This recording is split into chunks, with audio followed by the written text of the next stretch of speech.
Hi, Dr. Strangis. This is my boyfriend Josh, and he is going to be my um, gift me the interview. So he's going to be my employer, and it's going to be for a school setting or a pediatric setting, and we found an article on, or I found an article on ASHA that a lady had written with example interview questions. So those are the questions that we're going to use. How do you keep up with due dates and important to-do items? To keep up with due dates and important to-do items, I have my own personal planner and also a wall calendar to keep up with important dates. And as far as IEP meetings and things like that, I've got reminders set on my phone and my computer to keep me reminded of them. How do you organize therapy data and session notes? I have a binder that I keep all my data sheets in, and I have a tab for each individual child. So after we take data on a certain session or take notes, then I take it off my clipboard and put it in each child's tab in the binder. How do you stay organized? I use my time wisely and use it at the beginning and the end of the day. So in the 30 minutes during car rides, stuff that I'm in my own room, I can organize everything for the day. And when I get there early in the mornings, have everything for the day ready to go. How do you keep data during a therapy session with a busy client? I have a clipboard with me at all times that has my data sheet on it with multiple kids. And then also, depending on what the activity is, we can incorporate it into a game. So if you're doing like articulation therapy with a busy child, then I can take, like, say they get it right, then they get to keep the token. If they get it wrong, I get to keep the token, and then that'll tell me at the end of it how many they did total and then which ones were right and which ones were wrong. What model do you currently use to serve students? Typically a pull-out method is what I use with a group of kids in the classroom, so they get taken into my room, out from their room. But I also like to collaborate with the teachers, and also if it's maybe not a kid on the caseload but that a teacher wants you to look at or that is in RTI, then that's what I typically use, the push-in method. What program or model do you use to serve students with articulation phonology disorders? It depends on if the kid has a lot of errors or just a few errors. A kid with more errors, I would typically use the cycles approach, because you would work on one error that they have for a certain amount of time and then move on to the next one, whether or not they completed that goal. But a kid with fewer disorders, I'd use the traditional model and start at the isolated sound and work up to a conversational level before moving on to the next sound. How would you approach serving children with multiple special needs in a self-contained classroom setting? I feel like that really depends on the kid, but I would definitely use the push-in model most likely. And then from there, it would really depend on whether you work on using their AAC device or if they're far enough along that you can use a cycles approach with articulation therapy. It just depends on the child, but definitely using the push-in model. Do you think you can make change in the learning trajectory for a child even without parent involvement? I think it's definitely easier with parents being actively involved, but I do think there can be a change in the learning trajectory of the child regardless, but just continue to send home homework and try to get the parents involved regardless as if they take on to it or not. What are the most important things you think teachers and parents need to know about language to make a difference for children? I think something that parents and teachers alike don't realize is that language can affect everything from the child's behavior to how they perform academically in all their classes. Because if they can't communicate, then a lot of times their behavior is not going to be great because they can't get out what they want to say. Tell me a little bit about yourself. Okay. I'm 25 and I'm from the Atlanta area, and I did my undergraduate degree at University of West Georgia and my graduate degree in Savannah at Armstrong State University. From the time I could work on, I've had experience with kids working in daycares and babysitting and nannying, things like that. And so I'm definitely interested in working with the pediatric population. Tell me about your current work setting. I currently am in graduate school, so I don't have a current work setting, but we did work in the clinic on campus, and then do 2 externships and medical placement in a school setting that with pediatrics, and I just finished my pediatric setting in a charter school in South Carolina. Tell me about the most difficult client you've ever had and how you worked through it.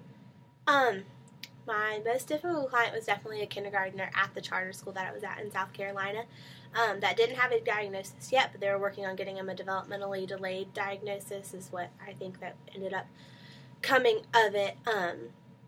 But we just worked on a reward system that really worked for him, which was hard because he had a hard time being able to communicate at all. And working with his other resource teachers, there wasn't special ed at the charter school, but there were resource teachers. And so working with the resource teacher that was with him a lot and his regular kindergarten teacher, so it was similar in each setting that he was in throughout the day. Tell me about the hardest therapy session you've ever had and how you made it work. My hardest therapy session was in the on-campus clinic with a 3-year-old with autism, and he just wouldn't do. He was not cooperative at all.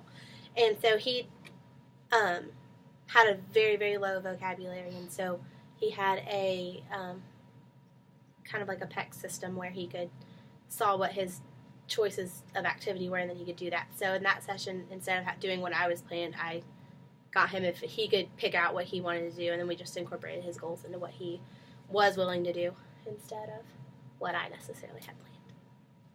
What experience do you have with children with speech and language delays? All the kids that I work with at the charter school have speech and language delays of some sort or another. And so that's kindergarten through 8th grade. And then I also have experience working at the on-campus clinic with kids with communication disorders that were ages 3 to 15. So I have experience with kids anywhere from 3 to 15 with communication disorders. What AAC/assistive technology experience do you have? I do have experience using PECS, the Picture Exchange Communication System, and I don't have personal experience, but we've had someone come into our one of our courses from Dynavox and give a presentation on the Dynavox system. And I've also completed 2 courses on speechpathology.com, one for low-tech AAC options and practical strategies in classroom use, and the other one was in mid to high-tech AAC options and strategies for classroom use. How do you involve parents and teachers in treatment? I think when they're little, it's a lot easier to bring the parent into the treatment room and they can kind of learn some strategies and things like that too. But if you're in the school setting where that's not an option, I think making sure that there's homework sent home that the parents can do with the kids, and having a website that the parents can get on and see what they've been doing. And then as far as the teachers, I think doing push-in and relating some of your therapy activities to things they're actually learning in the classroom is helpful to pull the teachers in as well. How would you deal with a parent who questions your therapy practices? Well, all therapy should be done in a way that uses evidence-based practice, so you should always have some kind of evidence to back up what you're doing in therapy. And so to always be able to have something to back up, like if you're using the cycles approach in articulation therapy, then to have maybe an article or something that backs up what you're doing and why you're doing it. What are your strengths? I think working with kids is a strength that I have. I've worked with them since I was a little kid, since I was 10 or so, starting babysitting the neighbor and stuff like that. I'm very organized and punctual, and I'm good at multitasking, which I think comes in handy, especially with the pediatric population. What are your weaknesses, and how do you overcome them? Right now, I think my biggest weakness is being inexperienced because I am a new clinician, but I'm really excited about my future career, and so overcoming that will come just as I gain experience, hopefully with this new job. What prompted you to want a career in speech-language pathology? I had always thought about being a teacher, and then somewhere along the line I ended up going to school for marketing. That wasn't it. And so my mom works at a school, so I went back to the school and observed the teacher there and wound up in the speech classroom and just decided that that might be something I wanted to try. And then after observations and stuff like that, that's just what I decided to do. Who are your mentors, and how have they guided you in your career path? I think my biggest mentor is the SLP that I worked under at the charter school in South Carolina. He's been very helpful guiding me through anything I could possibly need. He's always there. He specialized in AAC devices, so that was helpful. There weren't any kids specifically at that school that used an AAC device, but he knew so much about it that He taught me that along the way, and he also was really, really, really interested in the diagnostics side of it, not more so than the therapy side. That he was also good at that too. But it gave me a new outlook on that and taught me a lot that I didn't know, and different assessments and stuff that I wasn't familiar with. He got me really familiar with those, so that was great. So he's great. What are you looking for in a job? Especially for my clinical fellowship experience, a really supportive environment would be great. A positive environment is something that I'm really, really looking for. Describe your perfect dream job. My perfect dream job would be in a pediatric setting, either a private practice or a school, in, again, the supportive environment. What's most important to you in your job hunt? My job hunt? Working with pediatrics I think is one of the most important things for me, or at least some pediatric, like a mixed setting, not just all adults. And again, I feel like I'm answering it the same way, but the supportive environment and a positive environment, especially for my clinical fellowship experience, having a good mentor, that's helpful because I know it's going to be overwhelming and different than anything we've done thus far. What are your favorite settings / special populations to work with? Definitely pediatrics, and hopefully in the schools or private practice. I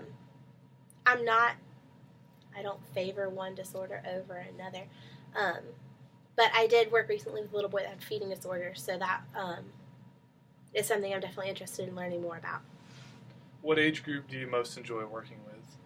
I really enjoyed the kids at the charter school I was at, and it was kindergarten through 8th grade, but I think that 2nd through 5th was which we had more kids in that age range than anything else, but I think that was the 2nd through 5th grade were my favorite.